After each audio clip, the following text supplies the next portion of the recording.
Miraculously, the entire country is not a bunch of potheads. Amazing. And not everybody. We're all still able to pay our mortgages, even though once in a while we might put a couple bucks on the Mets. Yeah, how exhausting must it be? And I'm not blaming, because the liberals do it and conservatives do it, but how exhausting must it be to believe that your side is always right, and when they're not, and they get voted out, or you lose, or something doesn't work for you, you immediately get into the panic porn line, and the world's going to end. None of this stuff matters, by the way, because from all the video I'm seeing, there's aliens about 1,500 miles from us up in space, and they're about here in 15 minutes. They're going to take the world over anyway. And the government now acknowledges. Take this one over. The government. I read a story yesterday where stuff's disappearing into black holes in space. I mean, I don't even know why I invest in the 401k anymore. Between aliens and the black holes, it's all going to end here soon anyway. The hell? I mean, I'm sitting here worrying about my account. And you don't have as much control over everything in the universe as you think you do. You also don't need it. Everything is not the end of the world. Some things might be, but if it's the end of the world, you probably should enjoy your life and stop worrying about it so much. There's nothing you can do about it. I saw a couple days ago a star bigger than the sun just disappeared into a black hole in space. And I was like, I am taking my 401k and I'm going to Vegas for the weekend because none of it matters. Joy with the news. No. Heard on the news. This is the Herdline News. I love talking to people who think that they need to know everything. You don't know everything. It's like people. Don't you want to know what's going on? I'm like, absolutely not. How about the people that try to control, and men and women both do this. They want to have control in the marriage. Get out of that space. No, thank you.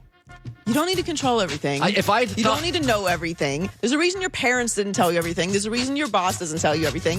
It's because they want you to enjoy your life. Go to Vegas to spend a couple dollars, see a show.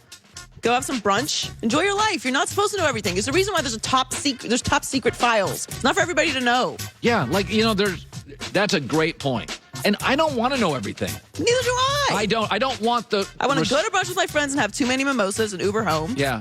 I want to have a nice dinner. I want to see some movies. Maybe travel a little bit, see the world. Come here to work, enjoy my job. There's stuff happening upstairs in this building. They got big plans. Could be bad news for us. I don't want to know. Big plans, great. Big plans, problems. We're here to talk sports. That's our job. They have to. People are like, well, don't you would you ever go into politics? Why would I want to make decisions that could affect millions of people's lives and the rest of history? Why do I want to do that? I struggle to make decisions for Buddy and Yossi. Yeah, I don't know what I want to do for lunch. I got them the wrong dog food 2 weeks ago, and they looked at me like, do better. My dogs looked at me your dogs have special food. It was like, because my wife buys this amazing stuff that comes to the door like once every couple of weeks, and sometimes I'll feed them stuff, and they'll look at me like, that's why we like Mom more, because you don't even know how to feed us. I don't want those problems. So LeBron will not be joining Team USA in Tokyo for the Olympics this summer. Some of that has a little bit to do with Space Jam, but he also opted out of the 2016 games in Rio. And now that LeBron's 36, Team USA director Jerry Colangelo believes that we've seen the last of King James in the Olympic Games. Father Time takes its toll. If you're a human being, your body is built to go so long, depending on what your sport is, and then it's a downhill situation. And LeBron made choices these last couple of Olympics not to participate because he's got a lot of things going on in his life.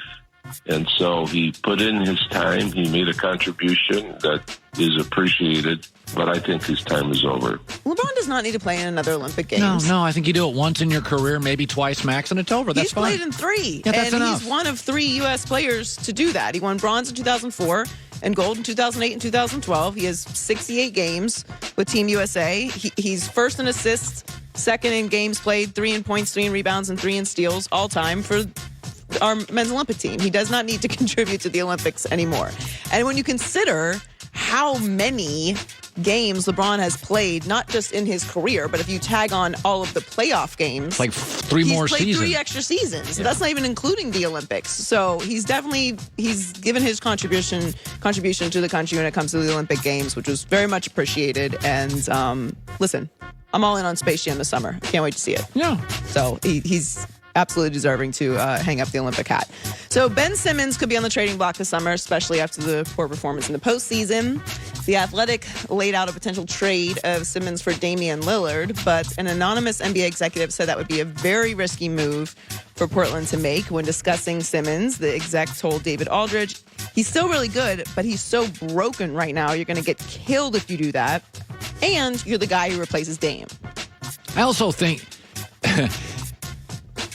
what Dame's great at, Simmons can't do. Yeah, that's his point. Like, you're replacing Dame. It's just it's a weird thing. It'd be like one thing if you got a lesser Dame. Jaylen Brown of the Celtics isn't Dame, but he's pretty darn good and a better defender than Dame.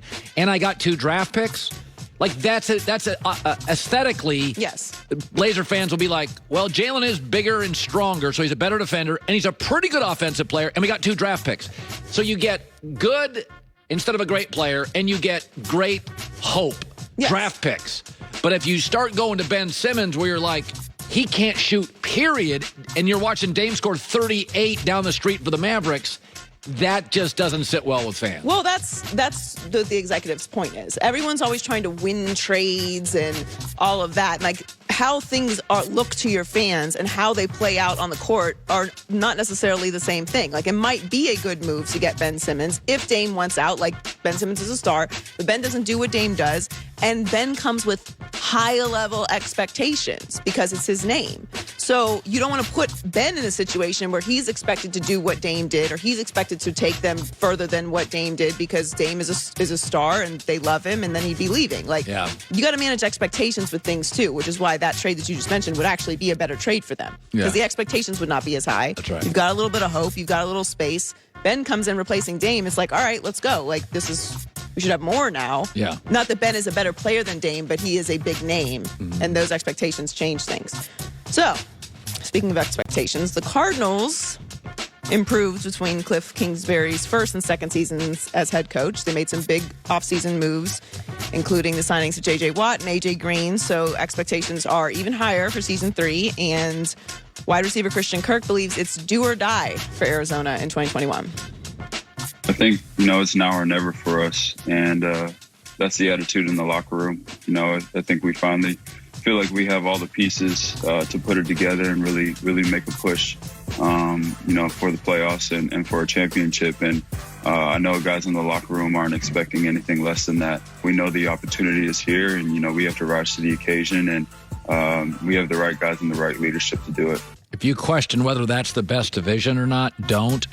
That's the 4th best roster in that division, and they have J.J. Watt and DeAndre Hopkins and Kyler Murray. Christian Kirk. Like, it's a... A.J. Green.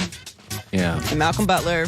It's really, James really... Conner, that division Matt is Prater. A handful. Yeah, it is an interesting year for Cliff Kingsbury, though, because even though they did improve... They did.